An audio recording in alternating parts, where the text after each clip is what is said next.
Jah, Meera palus on öösiti kole, seal ühtki elavat hinge ei ole. Tänaval vaid teemon jagab käske, te surnutelgi nüüd elada laske. Meera palu on üks väike küla ääremaal, seal elanikke pole palju intriiditud anna. Kui keegi tahab tuua külla palju euroraha, siis see mõte jalameid laidetakse maha. Ja läheb külalisel hästi, kui saab ta üle muhu, palju kurjem lugu siis, kui veetaks ta sohu. Ja vedajateks pole mingid lihtsad külatöllid, vaid loojanguga soos tulemas on kollid. Jah, Meera palus on öösiti kole, seal ühtki elavat hinge ei ole.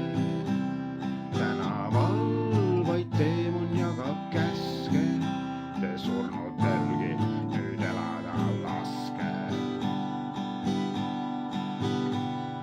Kuid on üks tubli politseinik, kes ei kartma lööda, rändab läbi Meera palu tihti keset tööd.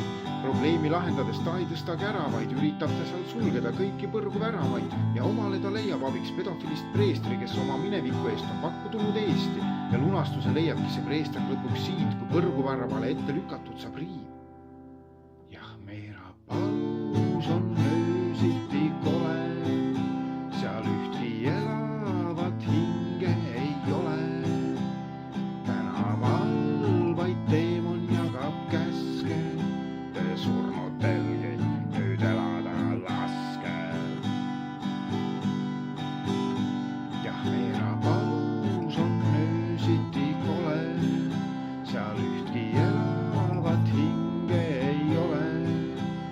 Tänaval vaid teemon jagab käske, te surnutelgi